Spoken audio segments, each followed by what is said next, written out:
Welcome back. You're now watching the Lifestyle segment on the Weekend Show brought to you by Holo Crunch Popcorn. My name is Andy Madaki. And I'm Eddie Young Frank. Hello, Eddie Young Frank. How are you? Well, Are you? so far.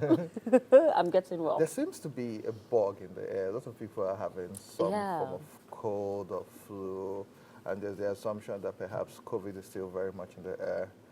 And the weather. And the weather, to be Yeah. honest, it's been raining and raining. Non-stop. It's weird because, and I had this conversation yesterday, we used to have rainy season and dry season. Yeah. Right now, it's just based Anyone on you vibes. see. The clouds just say, hey, I should rain today, and whatever. And it makes you question planning, which is something we're going to speak about much later. Yeah. But talking about things being fine and you being better, I'm glad you're back on the show. It's good to see you. Thank you. One of the conversations you and I have had the most on this show is about the cost of fuel Yeah. and access to come to work. And when I think about it now, when we're complaining, it wasn't even as bad as it is now. I remember when I could get a full tank of fuel for about 12,000 naira. And then it got to 30,000 and we were complaining and we complained and complained on this show for so long. Now, in about 10 days, I'm spending close to 70,000 naira on fuel.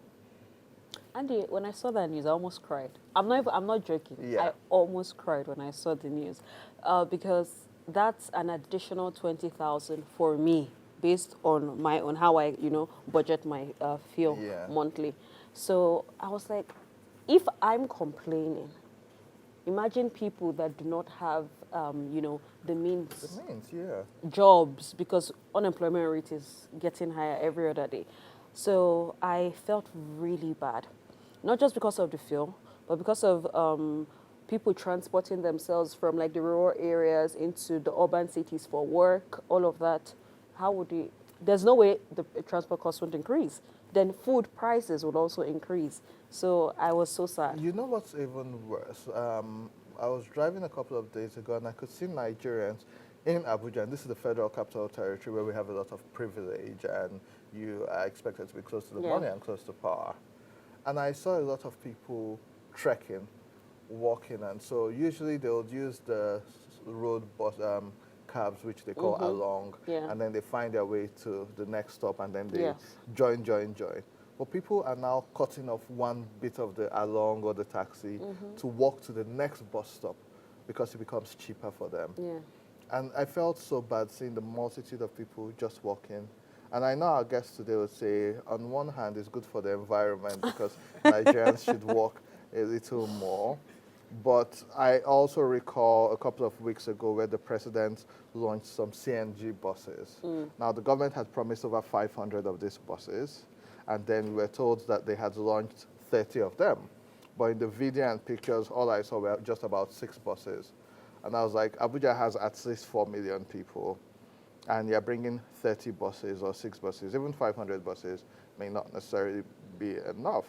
But we now need to have a conversation about urban solutions to transportation. And Yeah. joining us today, we have We have Engineer Emmanuel John, Executive Director, Ochenwa Mobility. Good morning, and thanks for coming back on the show. Thank you for having me. Mr. Mobility. The last time we were on the show, you were telling us to ride bicycles. Yeah. If I had known, I would have improved my Oh, cycling. if only. At least there's no fuel for that. However, we can't eliminate other forms of transportation regardless. Very correct. What are the implications of the rising cost of transportation which we now experience in the country? Before we talk about the solutions, Sure. let's talk about the impact of this. Thank you very much. The increase in fuel prices as a result of subsidy or no subsidy has brought about untold hardship. Earlier, you were talking about how much you spend on fuel. I fill my tank with 80,000, and that's for a week. Now, in a month, 80,000 times 4. I don't know how much minimum wage, even at 70,000, would have helped me. 2 weeks ago, there's this young man I put on trial to employ in my office. He lives in Maraban. He needs to spend 3,000 daily for transport. Now, in a month, that would be 80,000. I mean 90,000. Transport alone. He has not eaten breakfast a lunch in the office. And on that basis, I asked him to stop because I wouldn't have that much to pay him. And that's how much civil servants on salary are suffering, which is the reason for the long walking that people are going through. Before now, Planet Projects did a study in Lagos where they said 60% of the low and middle income earners spend 51% of their income on transport. There is no better recipe for poverty than a transport that is unaffordable. Because people must go to work, they must go for services, people must go to address their needs, and you can't do that without transport. Meanwhile, we have the problem of poor land use, where the people who work at the city center are living 10 kilometers, 50 kilometers away without efficient public transport system. And to that extent, people are suffering.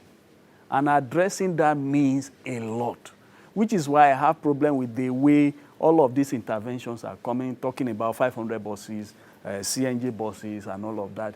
It's haphazard. It will not address the problem. Now, you don't address public transport needs by just buying buses. Neither do you address them by expanding routes. There are strategic steps, and if you miss the main ingredient, you have missed it. All the buses you've been buying in the past, where are they? There was a time FCT bought buses, that's 2012, 2013. So many buses were bought. I can't remember the exact figure. See, different cities have continued to buy buses, and after 3 years, 5 years, you can't find the buses. You can't trace the impact of the buses because there are basic principles of transport that are not followed. And that is where we should be heading to. And of course, one of the problems we also have is the fact that public transport as it is today is in the hand of the private sector. One person owning 2 buses, owning 3 buses. I remember at the height of the fuel crisis in Europe, Germany did something that was very strategic. They brought the cost of transport down to $9 per month.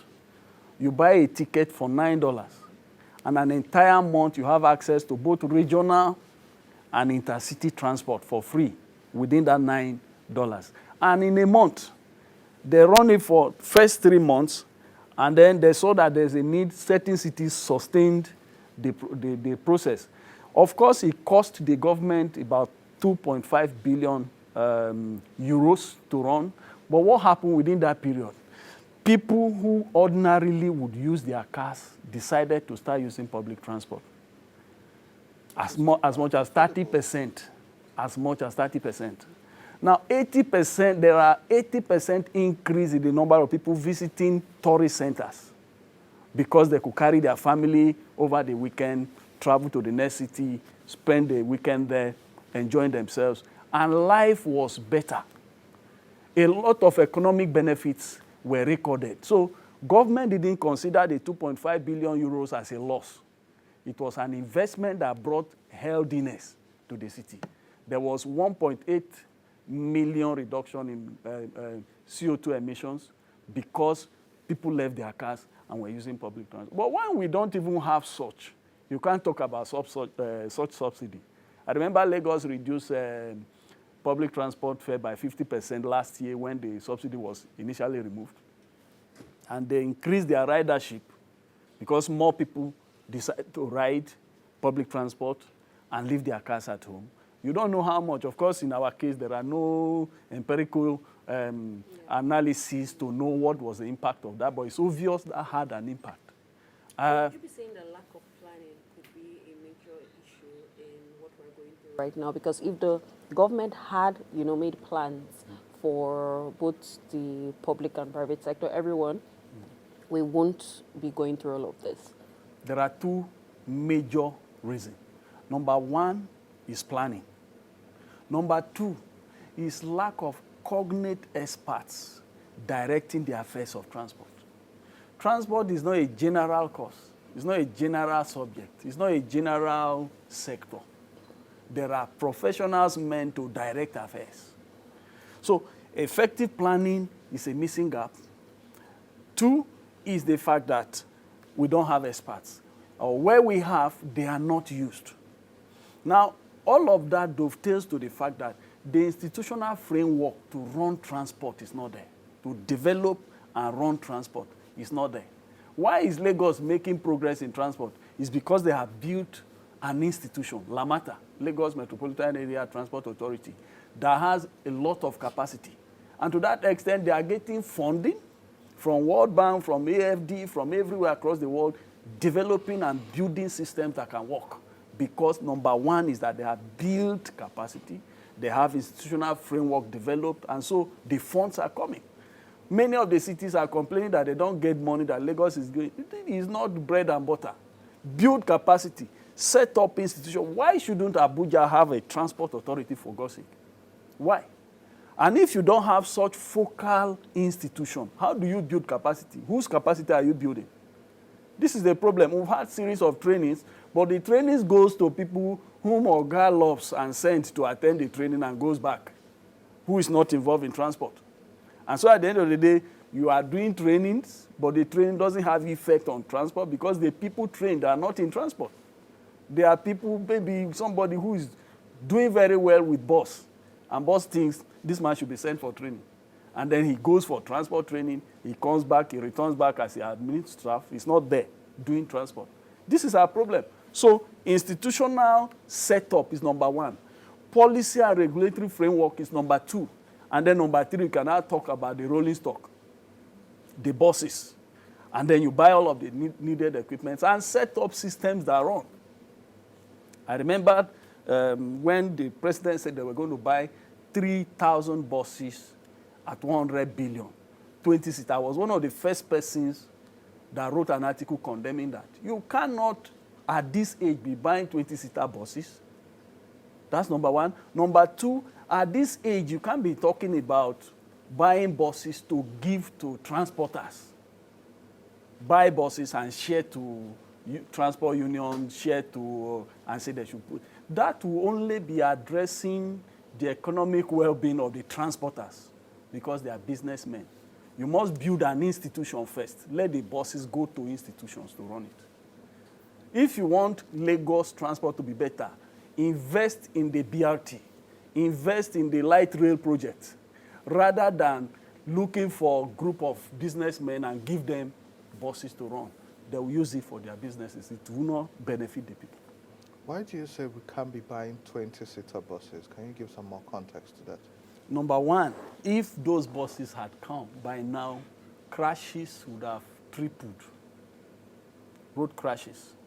Go check our records. The highest rate of vehicles involved in these crashes and killing people are commercial, short, small buses. That's number one. Number two, public transport has 5 ingredients. An efficient public transport system that will deliver results has 5 ingredients. Number one is that it must be high capacity. High capacity that carries multitude above 60. If you don't do that, the efficiency of that bus is limited compared to the cost of keeping it. Very valid, yeah, because I was wondering Yes. why 20-seaters when you can get 60. Exactly. And it's, yeah. And above. Elsewhere in Morocco, in Egypt, they have graduated to articulated buses. Buses that is as long as from here to that gate. It's a bus, not a train. And they are joined together, they can bend, they can go round and move because that increases the efficiency and the maintenance. The cost of maintenance is reduced.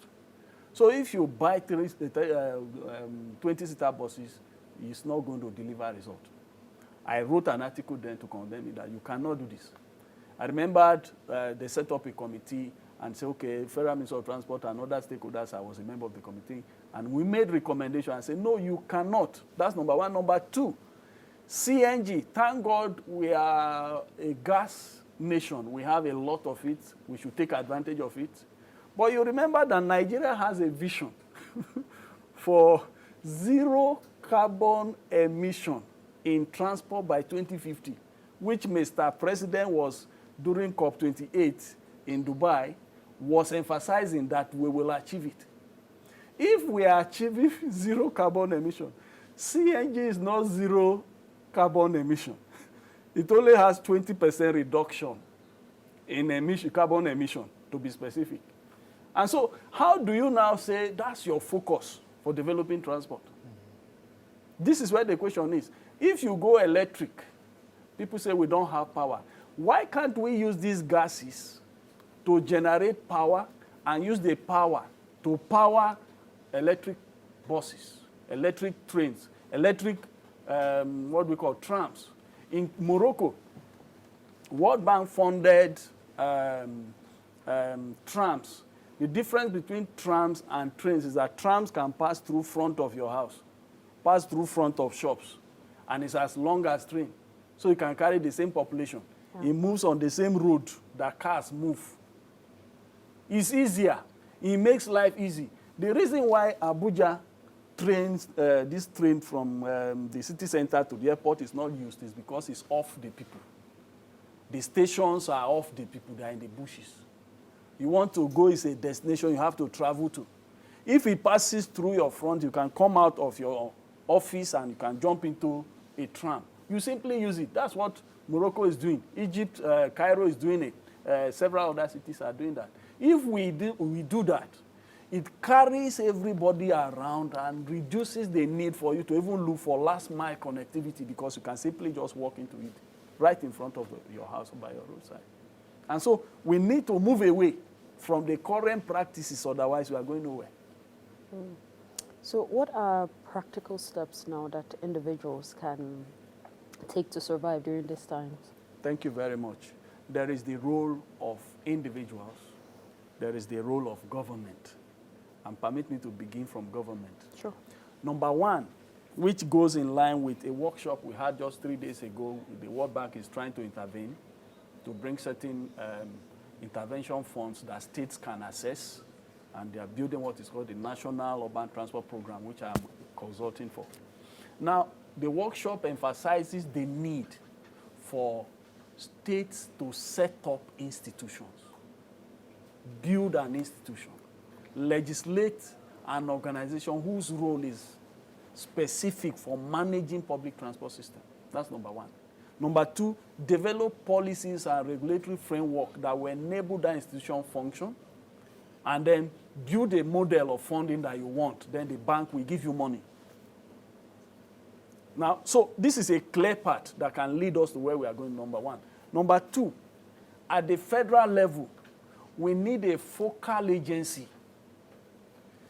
If you go to places like India, there is Federal Ministry of Urban Transportation. The reason is because transport on interstate is only 30% of the number of people moving per day. The bulk of transport is in urban areas. And so states many times don't have the capacity. We need the federal government to provide that centrally coordinated policy direction and enhance the capacity of states, enhance the ability of funding from the development partners, and let the states benefit, because states cannot automatically access funds from development partners without the federal government. And so there has to be an institution at the national level. The states need to set up their institutions, and funding for public transport is available. I can bet you that. I mean, we have the Ministry of Transportation. I think the last thing we need are more institutions or whatever, because it will just be used to settle loyalists and put in whoever has to be there supposed to get in the work. Based on the system we run here. And so don't you think this is actually a call for the minister and the Ministry of Transportation to step up and do what they've been put in position for? They are stepping up. But you see, the issue, they are trying. The gap is that if you go to the Ministry of Transport now, you won't find transport experts. Exactly. So that's what we need. You won't find them. That's what we need. Not some quota system, not some settlement system. You know. We need the right people having the right jobs. But because of time, talk about the role the individual has to play. Now, for individuals, I have learned something walk small, ride bicycles more, use public transport to finish your trip. And that way, you reduce the cost and you are enhancing your health and well-being. Because as it is today, it's not funny. And I was listening to a joke by one of these comedians recently. He said, you see some Abuja girls, they are doing like this, chewing gum, like they want to buy sweet there. It's Gwagwalada, they are going from area 1, walking on foot. Now, people have learned the fact that what you think is very far, the distance you think is very far is no longer far. Take advantage of leaving your home early. Do some small walking like you were mentioning earlier. Use one of the gaps to walk. If you can afford a bicycle, take a bicycle to complete. If you have between 10 kilometers, it's a cyclable distance. Why not use that to cycle to work and come back? If there is rain, like people complain, it's the same thing. The days you walk, rain beat you. If you are in a car that doesn't have AC and it's raining, it's the same punishment. So see it as a need to increase your activeness in transport rather than depending on this circumstance that we have. And of course, offices should also do that need. There are certain work that doesn't require you being in the office. And so if you go to places like Ghana, I was in a National Road Safety Commission Ghana the other day, and I saw that it's not all staff that come to the office. Some work from home. As long as you have deliverables that you are delivering, you are good enough to stay wherever you are and deliver your product. So offices need to adapt such mechanisms and ensure that people will reduce the need for movement. That's a good point. I agree with you because I personally don't think, especially a lot of government offices, need people to be at work Monday to Friday. Yeah. During COVID, we had maybe 3 days on, 2 days off. And the world's worked, but we seem to be going backwards. We just have this about people wanting to see people at offices to make it look like they're working. It doesn't make sense. And so if you're going to do that, provide transportation allowance. Yeah. It doesn't help that the presidents, the governors, the legislators are always in and out of the country, driving with multiple convoys, and then they tell people to come and do by force fit farm and walk some more. I think that doesn't make any sense at all. Yeah. However, you made a very vital point. We need, and we always say this, to hold our state governments and state governors accountable. Every time we look at the federal, I am from Benue State, and since I've been young, they've had Benue Links, which was a way of subsidizing transport within the state from one local government to the other. Most states have that or should have that, but they should now look at within the cities. How can you make it easier? Because with the Germany example which you gave, if you have like a fixed price for transport, it makes life easier for people, and people will have one less thing to complain about. Your tank costs 80,000 to fill, mine's about 70,000, and it doesn't make sense. Final note before I let you wrap up the segment. Final note is, Nigeria, sometimes we like just going out. You need to coordinate and plan your movement. Because sometimes we're very spoiled. Oh, I need to go and get this. You drive out, get it, and come back. Then, oh, I need to get this, you drive out. How about you write a list then? Because I'm not encouraging people to suffer, but we are where we are, and we need to manage with what we can, pending when we have government actually doing what they're meant to do, or the right people doing what they have to do. And if the people who are appointed in certain positions can't do it, sack them and get the right people. Do you have something to add? I agree with you that we should be proactive in our movements. We should plan ahead and not just move around for moving's sake. By the end of the day, what we need is an intentional government that 100%. care about the ease of living for its citizens. That's it. Once we have that, I think we're able to solve every other issue. Also, we had the publicity secretary of NLC last week, and we stated this last week and we'll state it again. The federal government and NLC agreed on terms that minimum wage should remain at 70,000 naira so they don't increase fuel. Now, the NLC rep had said they've shown bad faith because they've done what they've done. We were saying Dangote refinery. Now, marketers are coming to say Dangote's fuel is so cheap, so they're not making money. That's the much we can take on the lifestyle segment. We have something quite interesting and calming for a Saturday morning. Zina is about to tell us what we're having for breakfast. So we'll take a quick break. When we return, Zina with breakfast and more on the weekend show. Thank you very much for joining us. Thank you so much for having me.